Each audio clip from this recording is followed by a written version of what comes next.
48 heures sur l'île italienne de Lampedusa, au large de la Sicile, dans la Méditerranée. Cette arrivée importante, d'un coup, a poussé les autorités à déclarer l'état d'urgence. Mais alors, que se passe-t-il? Comment l'Europe compte-t-elle s'organiser?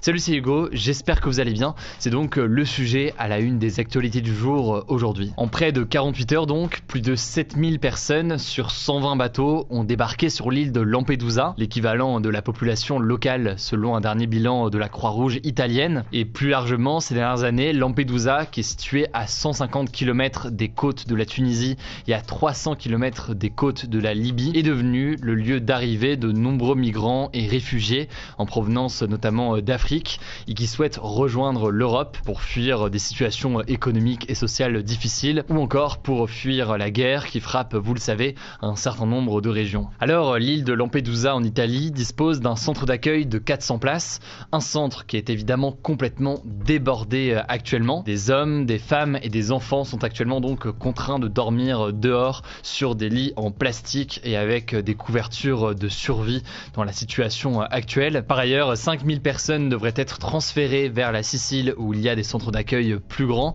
mais la situation reste très critique. Mais alors déjà, première question, comment expliquer ces arrivées très importantes cette semaine? Le premier élément qui peut l'expliquer, c'est tout simplement des conditions météo qui sont plus favorables. En fait, ces conditions météo un petit peu meilleures ces derniers jours ont entraîné une augmentation des traversées de la Méditerranée. Mais évidemment, il faut bien comprendre que ces traversées, dans toutes les situations, elles restent très dangereuses et très risquées. Alors la plupart de ces personnes qui ont tenté de traverser la mer Méditerranée ont été récupérées en fait alors qu'ils étaient sur des embarcations de fortune par les gardes-côtes italiens qui les ont donc ensuite amenés au port de Lampedusa. Autre explication au-delà donc de ces conditions davantage favorables entre grosses guillemets ces derniers jours, il y a aussi une question d'évolution des routes migratoires. Je ne vais pas rentrer dans les détails, mais avant, beaucoup de personnes partaient de Libye.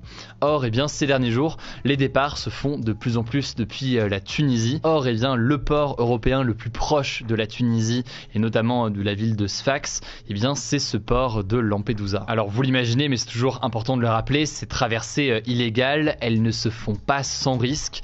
Plus de 2000 personnes sont déjà décédées cette année lors de cette traversée, selon les chiffres de l'Organisation des Nations Unies pour les migrations. Par ailleurs, la dernière victime recensée est un bébé de 5 mois qui serait tombé à l'eau ce mercredi alors qu'il se trouvait justement sur l'une de ces embarcations. Et plus largement, pour comprendre l'enjeu, en près de 10 ans, c'est plus de 28 000 morts dans la mer Méditerranée. Autrement dit, un bilan humain qui est très très dur et une situation qui est difficile. Mais alors, c'est une question qui revient souvent depuis quelques jours. Quelle est la règle en Europe aujourd'hui concernant l'accueil de ces migrants? Alors, c'est un sujet qui est forcément très complexe parce qu'il y a plein de nuances et de particularités, mais il y a un élément à comprendre, c'est le règlement de Dublin. Ce règlement de Dublin, globalement, pour la plupart des cas, il prévoit que le pays d'arrivée d'un migrant dans l'Union européenne traite sa demande d'asile. Autrement dit, si un réfugié arrive par exemple ici en Italie, en général, c'est à l'Italie de gérer cette demande.